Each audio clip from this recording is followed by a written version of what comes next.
Le... Donc, on va reprendre le shiurim très exactement. J'ai regardé avant de venir. Le lundi qui suit Shabbat Bereshit, ça nous donne le 20 octobre. Comment on va faire entre-temps? On va réviser? Comment on va s'en sortir? Donc, on va reprendre le 20 octobre. Et alors, ça concerne ceux qui sont ici. Mais s'il y en a qui suivent en Zoom, mais qui peuvent venir à la Shoule. Donc, moi-même, je vais être absent de Paris au-delà des fêtes et je rentre seulement le 16 novembre, un mois plus tard. Donc, pendant toute cette période-là, Ce sera pas jusqu'au 16 novembre, le 16 novembre étant, non, c'est un vendredi, donc je vais être de retour le dimanche. Donc, le lundi suivant sera le 18 novembre, j'imagine, si je compte bien.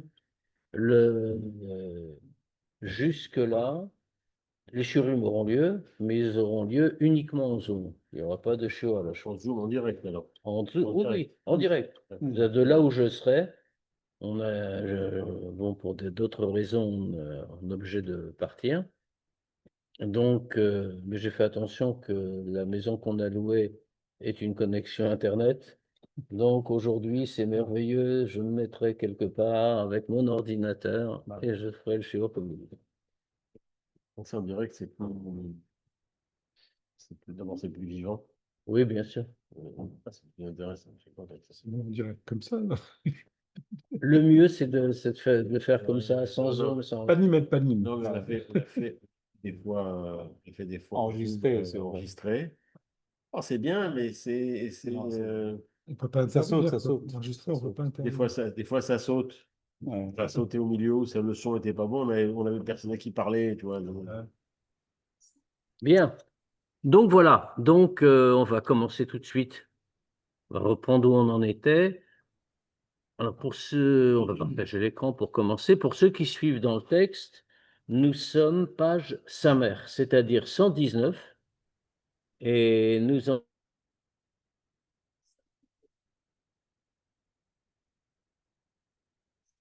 donc on va partager l'écran.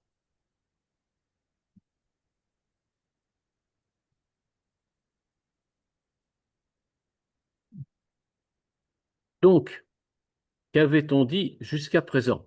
Alors que, bon, là, on a déjà eu une petite interruption, là. Mais de toute façon, même si on avait maintenu les shurim pendant ce côte avec les Tovim qui tombent comme ça en milieu de semaine, on n'aurait pas pu faire grand-chose. Non, ce qui est plus gênant, c'est le mois qui se filme. Je suis désolé, mais vraiment, j'ai pas le choix. Donc, je vous recommande le Zoom. Oui, bien sûr. On ira, vous irez. Hein. Alors, je peux vous donner l'adresse. C'est 4 heures de TGV, il n'y a aucun problème. Vous partez un peu tôt l'après-midi, vous rentrez un peu tard le soir, mais c'est bon. Comme ça. Et donc, qu'avait-on dit jusqu'à présent? On avait parlé, je reprends juste la dernière étape, hein, bien sûr, je ne reprends pas depuis le début, Ava, Ira, etc. On avait parlé de l'importance de date. Comment parvient-on? Puisque tout le but du Admorazaken ici, c'est de nous montrer le chemin.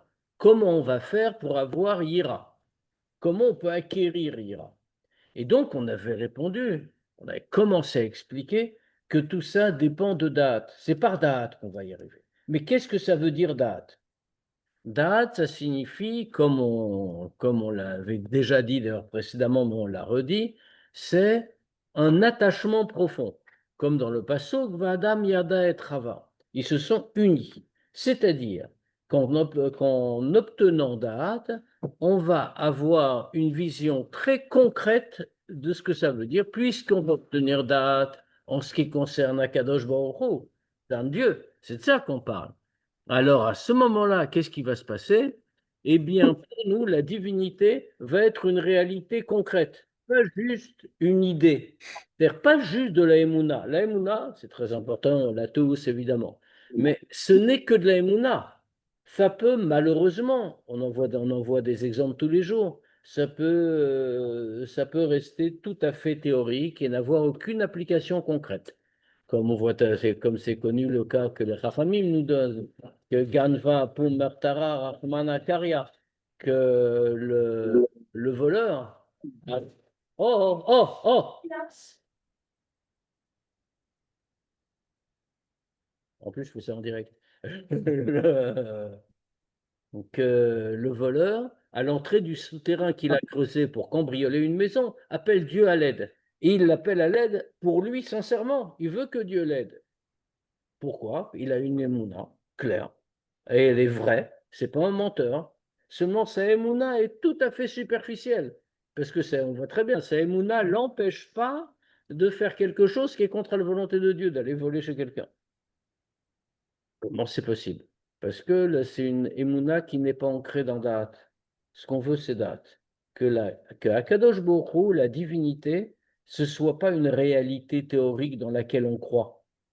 C'est comme si, on peut dire, on avait Akadosh Baruch Hu devant nous, qu'on le voyait. Dans ce cas-là, on peut arriver à Ira. On ne parle pas de Hava, qui est un autre degré, bien sûr. Mais on peut arriver à Ira. Dans Ira, il y a 2 degrés. Alors, Ira, on avait déjà expliqué auparavant. Et la Sudarat, là, c'est comme un roi Hakodesh. Non, c'est prise Si de on sent, conscience. si on pressent C'est pas qu'on l'essence divine. pressent, c'est pas qu'on pressent l'essence divine. On s'est tellement uni à l'idée que l'idée est devenue concrète. C'est Et pas une manifestation non, d'Hachem. non, pas du tout. C'est l'effort de l'homme exclusivement. Alors, comment on a pu faire cet effort? Parce que ne l'oublions pas, comment on va avoir Ira donc? On a déjà dit que il y a, il y a Irativit. C'est là-dessus qu'on va s'appuyer. Pourquoi on doit avoir date et se pénétrer de l'idée? Parce qu'on va parvenir à Ira. Quelle Ira? La Irativite, la Ira naturelle que chaque juif a dans son cœur par nature. Et qu'il suffit en fait de réveiller.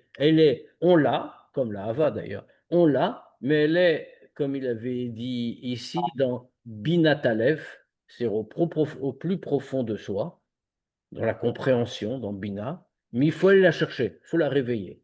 Et on avait dit, en brisant le corps, etc., en empêchant, en enlevant tous ces obstacles. Mais on va parvenir à Ira.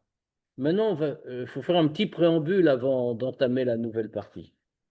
C'est que dans Ira même, il y a 2 degrés. Alors, je ne parle pas de Ira Ilaha et Ira Tataha dont on avait déjà parlé. Et Ira Ilaha est un degré qui est extrêmement élevé et qui n'est pas accessible à tous. C'est ressentir, si on veut la définir rapidement, on dira que c'est ressentir sincèrement son inexistence devant la grandeur de Dieu. Mais reconnaître, ça veut dire ressentir qu'on n'existe pas, c'est une qualité spirituelle qui est difficile à atteindre. Ça veut dire comprendre, mais pas seulement le dire, mais ressentir vraiment qu'on n'existe pas et que seul Dieu existe. Ça s'appelle Iral, Ira, Ira Tarmumut, on dit aussi. C'est quelque chose où il faut une certaine élévation spirituelle. Donc, c'est pas forcément pour tout le monde. Mais Ça dit. oh, oui, voilà, ça dit Kim, c'est sûr, mais on peut atteindre. Là, on peut atteindre. Benoni. Oui, oui, il peut. Mais si on a Iratata, c'est déjà pas mal. Hein. Le... Vous avez dit la dernière fois, Avram Avinu, il a pu faire la Kedat Yitzhak parce que justement, il avait Exactement. cette Bon, idée. mais c'est Avraham Avinu, non? On n'est pas tous Avraham Avinu. D'accord. Alors maintenant, malgré tout, ce qu'a dit le Tanya, c'est que ça dépend de chacun, parce que ça dépend aussi de la qualité du nefesh. Il y a un nefesh plus fin et un nefesh moins fin. Ça dépend de quel degré vient le nefesh. Parce qu'il y a des degrés dans les nefashot, en vérité. Donc, ça dépend du degré du nefesh. Et il y a un nefesh qui pourra s'élever très haut, un autre dont le travail dans ce monde n'est pas de s'élever aussi haut. Maintenant, si on reste simplement dans Hiratata, qui est beaucoup plus accessible, il y a 2 degrés dans Hiratata, les 2 formes de Hira. Ce pas des degrés, 2 formes de Hira. Il y a une Hira qu'on appelle, en général, dans le texte, ici on l'appelle Hirat Hashem. Maintenant, Hirat Hashem, qu'est-ce que c'est? Hirat Hashem, si on le définit avec plus de précision, pas en général la crainte de Dieu, tout le monde doit avoir la crainte de Dieu, bien sûr. Mais au sens de la chassidoute, ici, ça veut dire Hirat Elohim. Qu'est-ce que ça veut dire, Hirat Elohim? Ça veut dire on craint Dieu parce qu'on sait que Dieu est tout-puissant. Mais c'est déjà un grand degré. Il y a une façon plus facile, plus accessible et plus basse d'avoir ira. Ce n'est pas yirat Elohim, c'est yiratret. Qu'est-ce que c'est yiratret? Yiratret, c'est être conscient que Dieu regarde constamment, qu'il nous voit, nous entend, si l'on peut dire.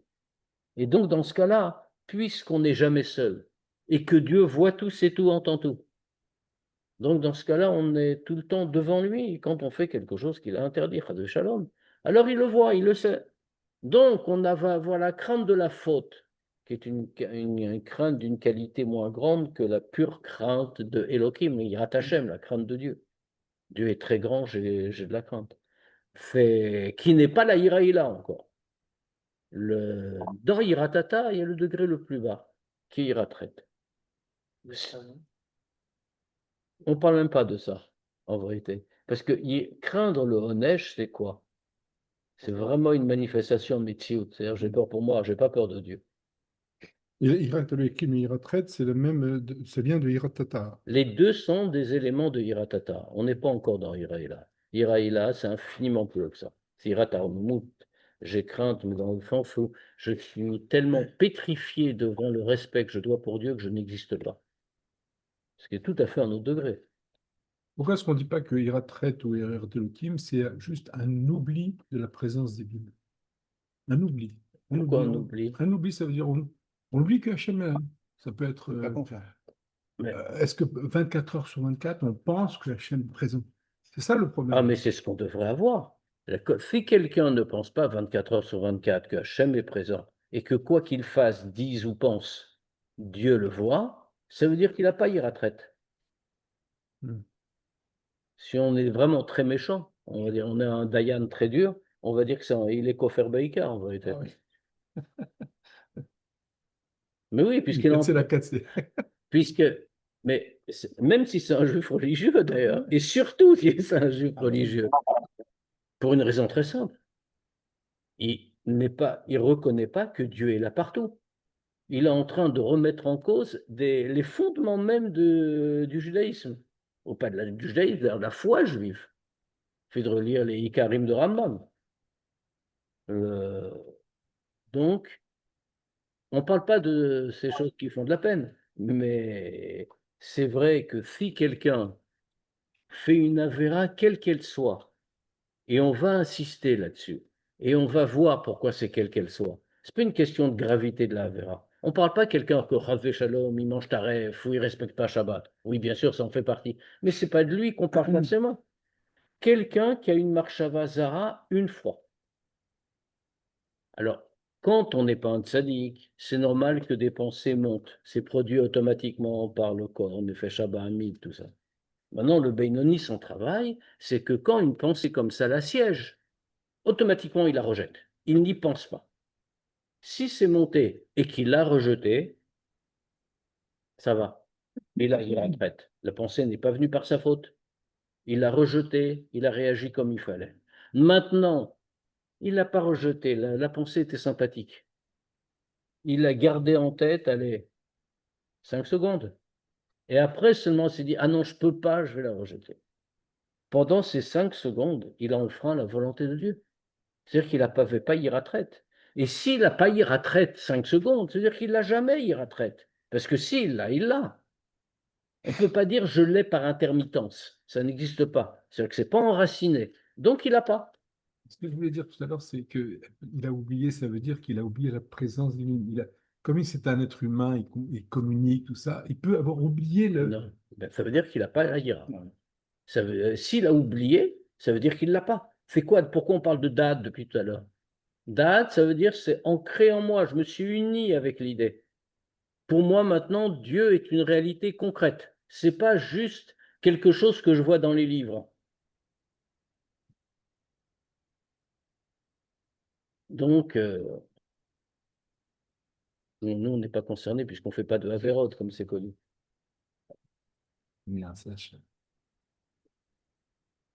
Donc, on va reprendre, comme on l'a dit, c'est la 6e ligne de la page Samer, tout à fait à la fin, c'est le dernier mot. En fait, on est au milieu d'une phrase. qu'est-ce qu'on vient de dire ici? On vient de dire qu'il faut dévoiler en soi ce qu'on appelait, ce que le Tanya appelait Otsar Shalirat Shamayim Atzafun Mustar Bebinat Alev, le trésor de Yirat Shamayim qui est caché, dissimulé dans Binat Alev, au fond du cœur, chez le Kol Adam et Israël de chaque juif. Donc, en s'appuyant sur ce qu'on désigne ici, c'est Yirativit, la crainte naturelle, celle qui est présente en nous. Shehi Prina ou Madrega Shelmala Meazman.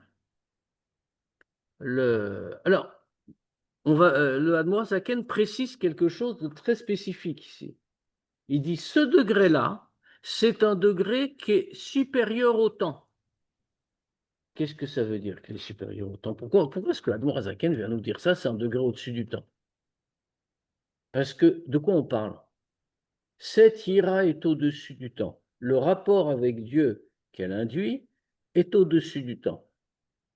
Alors, dans ce que je disais tout à l'heure, l'exemple que je donnais, la pensée qu'on a gardée 5 secondes en tête, il fallait pas, c'était pas bien. Mais quelqu'un pourrait dire, si on regarde de l'extérieur, après tout ça, en juif, il fait Torah toute la journée. 5 secondes, il s'est laissé aller.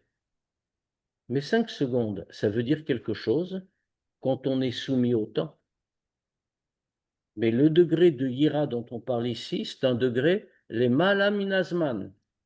Il est au-delà du temps. Ça veut dire que 5 secondes ou une éternité, c'est pareil. Les 5 secondes où on s'est écarté de la volonté de Dieu, ça compte comme, allez, 3000 ans, ou 5000 ou 10 millions d'années. Ça n'a aucune importance, ou une éternité. Ça n'a aucune importance. Le temps n'existe pas.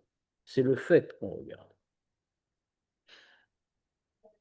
Mais c'est aussi réconfortant, parce que comme c'est le malaminasman, quand on répare, on peut aussi réparer les malaminasman.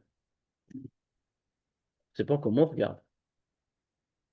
Mais on peut rattraper, ça veut dire? Oui, tout se rattrape. C'est le principe même de la tchouva, ça. Je vois, oui, Vi aïra ativit, amesuteret anal. Et ça, c'est cette ira naturelle, cachée, qu'on a dite. Alors maintenant, le problème de cette ira cachée, alors son avantage, c'est qu'elle est chez tout le monde. C'est pas un mérite, c'est un héritage. Donc on la possède. Tous. Rak, on l'a hérité de nos avots, hein, comme la Hava, on l'a hérité d'Avram Avinu, la Ira, on l'a hérité de Yitzhak Avinu. Donc c'est pas juste un héritage génétique. On n'a pas de problème avec ça. Mais c'est seulement que c'est un autre problème. Rak, Shekdesh et Tavo, l'idema assez, mais pour qu'elle se révèle d'une façon concrète. Beprinat Yiratret, au premier degré. On n'a pas demandé Yirat Elohim. On ne parle pas de Yirat Hashem ici. On parle du plus bas des degrés, qui est un degré extraordinaire, mais qui est le tout premier. Yiratret, la crainte de la faute. Ça veut dire quoi avoir la crainte de la faute? C'est liot surmera bemaase dibur ou marshava. C'est dans un degré de s'éloigner du mal en tout et constamment. Et l'idée de constamment est importante parce que c'est un degré qui est au-delà du temps. Donc, même si c'était quelques instants, c'est une éternité. Donc, en tout, que ce soit en acte, en parole ou en pensée, pour arriver à ce degré de iratret, צריך לגלותה ממצפוני בינת הלב של מעלה מהזמן, il faut la révéler du plus profond du cœur où elle est cachée dans Bina, של מעלה מהזמן, que ça c'est un degré qui est au-dessus du temps, להביאה לבחינת מחשבה ממש במוח, pour l'amener dans un degré de pensée concrète, de pensée vraie, dans le cerveau. C'est-à-dire pas quelque chose qui est au-dessus du temps, qui est complètement détaché, mais quelque chose qui est en nous, dans notre pensée concrète. C'est-à-dire qu'on fait descendre une capacité qui est au-dessus du temps, on la fait descendre dans notre degré, dans le temps. Et c'est comme ça qu'on peut changer les choses. Si la ira est un héritage génétique, alors avant Avinu, comment il a pu voir Ah, parce que eux ont conquis. Les Avot ont conquis ça. Pour eux, ce n'était pas génétique. Avraham Avinu, il choisit Dieu et Dieu dit Avraham Avi, c'est celui qui m'aime. Pourquoi? Parce qu'il a développé en lui une vraie Ava pour Dieu. Dieu parle de Yitzhak, il dit Pachad Yitzhak. Yitzhak, il a la crainte. Il a développé ça en lui. Bon, enfin, attaché avec les sphirotes à laquelle ils étaient rattachés, Chesed et Gvura.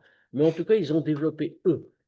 Or, comme justement, parce qu'on a une question, je veux dire, ça, ce que je viens de dire, que c'est génétique, c'est expliqué partout comme ça, c'est génétique. Mais alors, depuis quand une opinion peut être génétique? Ou un sentiment peut être génétique? La foi en Dieu, l'amour pour Dieu, je veux dire, c'est génétique nulle part. Qu'on me dise qu'on a tous, je sais pas, tous les yeux bleus parce que nos ancêtres avaient les yeux bleus. Ça peut effectivement être génétique. Encore, ça marche pas toujours. Mais, mais un caractère, une opinion, pourquoi c'est génétique? un héritage spirituel? Oui, mais comment ça se transmet un héritage spirituel? On nous a donné un petit paquet en nous disant, voilà, vous êtes dans une enveloppe. C'est pour la raison qu'on a dite. Parce que eux n'ont pas eu comme opinion la Emouna, la Hava, la Ira. Ils ont exercé date. Autrement dit, ils se sont unis avec l'idée et l'idée est devenue eux-mêmes. Prenons un exemple très simple. Une opinion, ça ne se transmet pas génétiquement, on est d'accord. Mais même les traits du visage ou de caractère se transmettent des fois oui, des fois non. En revanche, il y a une chose qui se transmet toujours, c'est le fait qu'on est un être humain. Je ne dis pas qu'on est moralement un être humain, mais au moins physiquement. Je veux dire, un être humain ne va pas engendrer un animal dans sa forme physique, encore une fois. Il ne va pas engendrer un animal. Pourquoi? Parce que c'est un homme. Donc, puisque c'est un être humain, il peut engendrer qu'un être humain. Pour Avraham Avinu, pour les Avot, Avraham, Yitzhak et Yaakov, ils ne sont pas que des êtres humains. Ils sont des êtres humains dotés de Emouna, de Hava, de Yira, qui sont eux. Et donc, quand ils engendrent des descendants, ils ne peuvent engendrer des descendants que des descendants dotés de Hava, Emouna, Yira. De la même manière. C'est pour ça que c'est un vrai héritage génétique. Mais de la même manière qu'ils nous ont eus et on est des êtres humains, eh bien, de la même manière, ils nous ont eus, êtres humains possédant Hava, Ira et Mouna. C'est à ça qu'on fait appel, évidemment. Non, il faut, comme on a dit, ça c'est un degré du fait de date, c'est un degré qui est au-dessus du temps. Non, il faut le faire rentrer dans le temps, à notre niveau. La via, les prinat, marshava, mamash, pas seulement au-dessus de nous, mais dans le degré de notre pensée, la pensée qui est chez Bémoire, qui est dans le cerveau, autrement dit, qui est dans le monde matériel. Les amigba marshavto, alors comment on va faire pour acquérir ça? Parce que puisqu'elle est en nous, d'accord, c'est très bien, mais comme on a dit, il faut la révéler. Comment on va la révéler? Il y a un effort à faire. Les amigba marshavato, mesher zmanma mamash. עד שתצא פעולתה מהכוח אל הפועל ממש. Il faut s'approfondir dans sa pensée pendant un certain temps. Vraiment un certain temps, dit l'Admorazaken. Il insiste sur le mamash ici. C'est un mot rajouté, ça. Mamash, vraiment, en mécherzman, c'est-à-dire qu'il faut mettre du temps. Jusqu'à ce que l'action de cette ira va sortir concrètement. Ça va sortir de la théorie, de la pensée, et ça va arriver dans l'action concrète. Qu'est-ce que c'est l'action concrète? C'est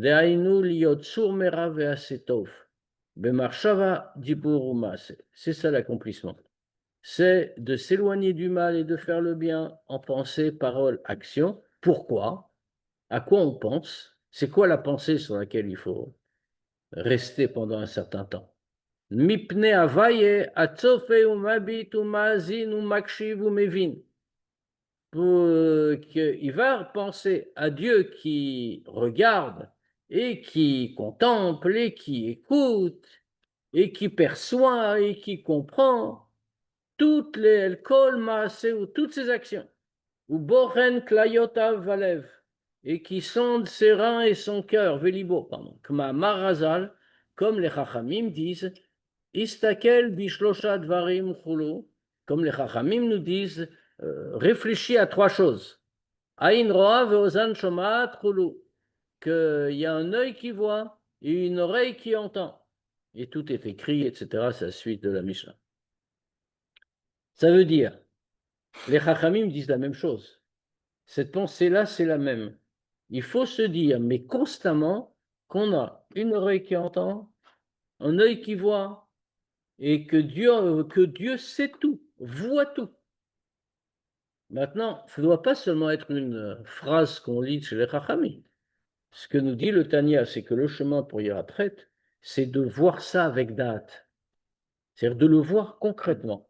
Il y a vraiment constamment à côté de nous, et les Chachamim nous le disent dans leur langage, même si ce langage-là soulève des questions. On va s'attarder sur ces questions-là, parce que c'est un peu difficile de dire en parlant de Dieu qu'il y a un œil qui voit, une oreille qui entend. Ça pose des questions. Avec les enregistreurs, par exemple, on sait que tout ce qui est dit est... Oui, mais là, on parle de Dieu. On Oui, parle de bien Dieu. sûr. Comment? D'accord, quoi. Non, D'accord. non, la question, elle n'est pas là.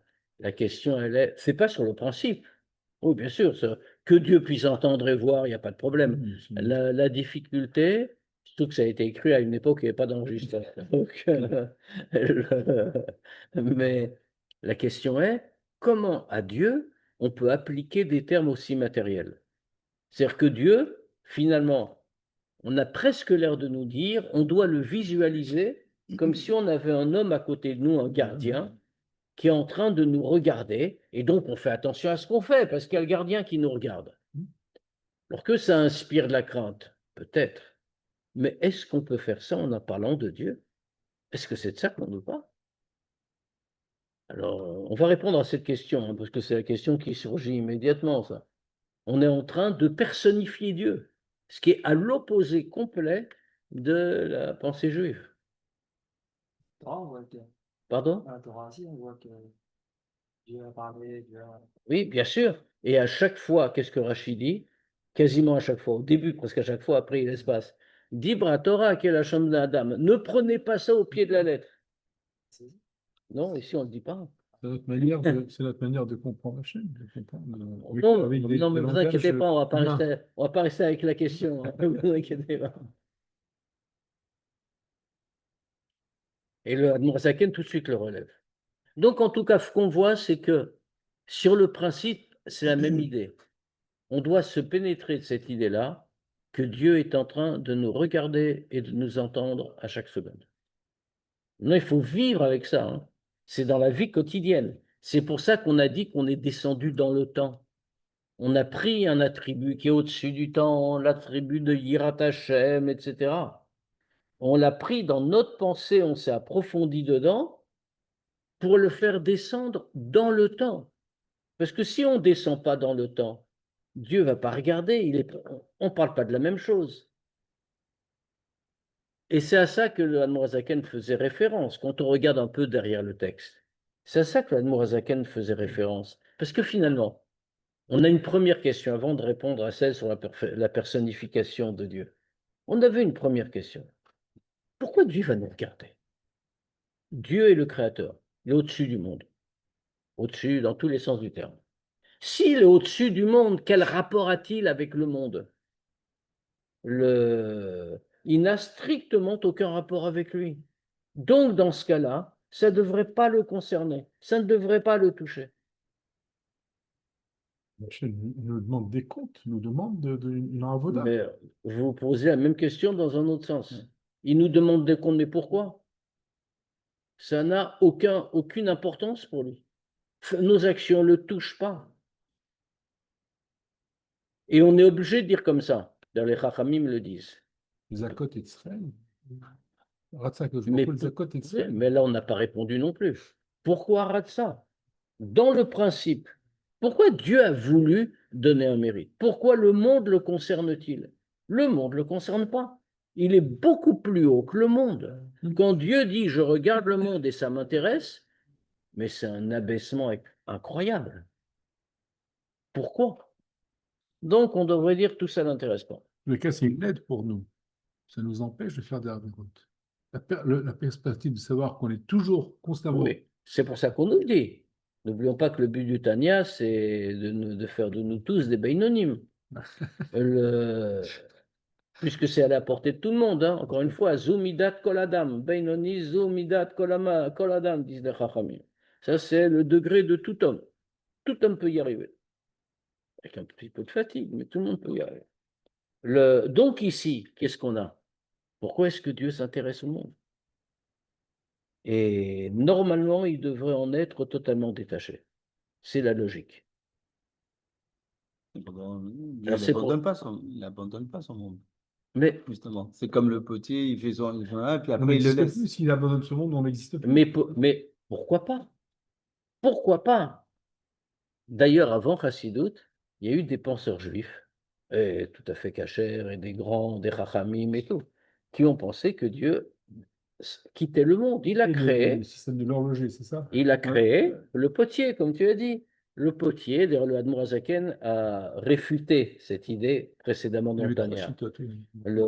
Il y a des penseurs qui ont estimé, ben, regarde le potier. Le potier, il est supérieur au pot, par définition. C'est lui qui crée le pot. On ne peut pas comparer un potier qui réfléchit, et c'est ce qu'il fait, avec l'argile qui fait le pot. Et quand le potier, le pot a besoin du potier pour le fabriquer. Sans potier, il n'existerait pas. Mais une fois que le pot est fabriqué, le potier s'en va et le pot existe toujours. Et certains ont voulu dire, certains commentateurs ont voulu dire que Dieu a fait pareil.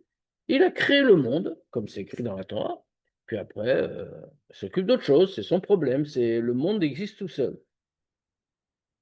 Un des grands chidushim, et c'est un grand chidouche du Baal Shem Tov, c'est que Dieu ne s'est pas séparé du monde. Le monde fait partie de Dieu. Dieu n'est pas limité au monde, mais le monde est inclus dans Dieu. Mais ça, c'est un très grand chidouche.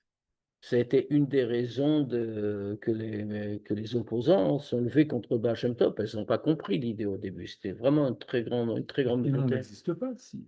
Pourquoi pas? Pourquoi? Le pot existe sans le potier. En fait, la réponse du Admor Hazaken, qui développe cette notion, elle est ailleurs. Vous avez raison, hein. Je dis non juste pour pourquoi. Mais pourquoi? Parce que la grande différence, c'est ce qu'a dit le Admor Hazaken.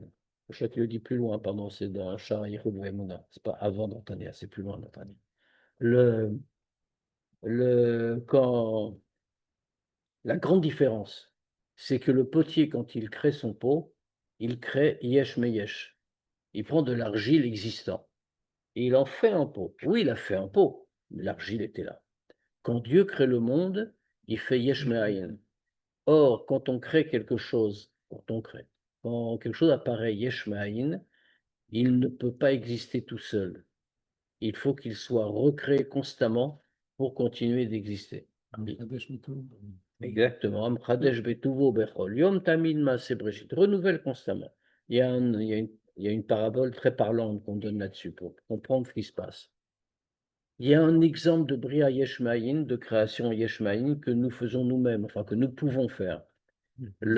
Par exemple, Les enfants. non, ce n'est pas Yeshmaïn, il y a quelque chose à la base. Je veux qu'une pierre vole dans l'air. Je peux le faire. C'est Bria Yeshmaïn, pas au niveau de la pierre, mais la force qui l'a fait voler, ça c'est Yeshmaïn. Elle n'existe pas du tout dans la pierre. Je vais la créer. Comment je fais? Je fais un acte extraordinaire. Je prends la pierre et je la lance. Quand je fais cet acte, j'ai pris une force que la pierre n'avait pas, que moi j'avais, et en vrai créateur, je l'ai donnée à la pierre. Et la pierre vole. Je me rends compte pourtant d'une chose très étonnante, c'est que la pierre, au bout d'un moment, va retomber. Alors, je ne donne pas d'explication physique, hein, mais pourquoi elle va retomber? Parce que comme j'ai donné une force, Yesh Me'ayin, cette force ne peut pas être éternelle. je dois la renouveler. Une fois que la force est épuisée, la pierre tombe, elle a perdu la force. Potentiellement, cette force, physiquement, elle était potentiellement dans le muscle. Elle existait Oui, mais potentiellement. pas dans la pierre. Non. Alors, je l'ai créée, mais elle est dans la pierre, elle n'était pas. C'est ça qu'elle était ici, hein. Alors que dans l'argile du pot, par exemple, l'argile était là depuis le début jusqu'à la fin. Et donc, la seule solution pour que la pierre continue à voler, c'est que je la rattrape en vol et que je la relance. Je lui redonne une force de motion. Et donc, c'est parce que c'est Yeshmaïm. Et c'est effectivement, c'est pour ça que si Dieu s'était retiré du monde, Chas v'Shalom, le monde ne pourrait pas exister parce qu'il est limité à sa création Yeshmaïm. En tout cas, c'est donc très difficile de comprendre. On le voit, l'Admorazaken nous a dit, bien que, et c'est ça aussi qu'il faut penser, que bien que Dieu soit si grand et très différent du monde, etc., malgré tout, il est Mabit, Sofé, Mabit, Mazin, Makshiv, il voit, il regarde, il écoute, etc., c'est-à-dire qu'il décide de regarder le monde, au point même que les Chachamim vont jusqu'à le comparer à la situation d'un homme. Un homme que, et ils disent, regardez, voilà, imaginez qu'il y a quelqu'un qui vous regarde tout le temps. Or, maintenant, on prend la position inverse. On vient de dire que là, on vient de souligner que Dieu, bien qu'il soit tellement supérieur au monde, tellement éloigné du monde, qu'on aurait pu penser qu'il ne va pas s'y intéresser, malgré tout, on vient de dire, si, il regarde, etc., ça, vous devez penser. Mais malgré tout, maintenant, on a une autre question. Vegam, après le choulou. Vegam qui enlo dmutagouf. Et bien qu'il n'ait pas de forme de corps. Alors, parce qu'effectivement, ça dérange. On est en train de dire que Dieu qui a une oreille une oreille qui entend, un œil qui voit, mais enlo dmutagouf. Vous avez remarqué que le Noirzaken ici ne dit pas seulement enlo gouf. Il dit enlo dmutagouf. D'ailleurs, c'est intéressant parce que si vous vous reportez Le texte dit Enod Gouf et Enod Demutagouf. exactement dans le Yigdal, Yigdal. enfin le Yigdal en vérité dans les Yud Gimel C'est Ikarim de Rambam, C'est le 13. c'est ça qui est repris. En lo gouf ve en lo dmutagouf. C'est une différence entre les deux. Quelle est la différence entre gouf et dmutagouf? Toute créature a une forme corporelle matérielle. Ça, c'est gouf. Maintenant, cette forme matérielle est reliée à une vitalité spirituelle qui s'habille dans chaque membre. Si l'on peut dire, si pour aller vite, on peut dire qu'il y a un corps matériel et un corps spirituel pour chacun. L'un habillé dans l'autre, évidemment. C'est-à-dire que nous avons des membres, une certaine structure corporelle, et il y a une vitalité qui descend, adaptée à chaque membre pour qu'il puisse fonctionner. Le Admorazaken veut dire Dieu n'a pas de corps, il n'est pas limité par une forme corporelle, mais il n'est même pas limité par l'aspect spirituel de la forme corporelle. Autrement dit, rien ne le limite. D'où l'idée de Enlo Dmutagouf. Mais alors on pourrait dire, donc il n'a pas de corps, pas de Dmutagouf non plus. Dire aucun rapport avec l'extérieur finalement. Comment fait-il pour voir?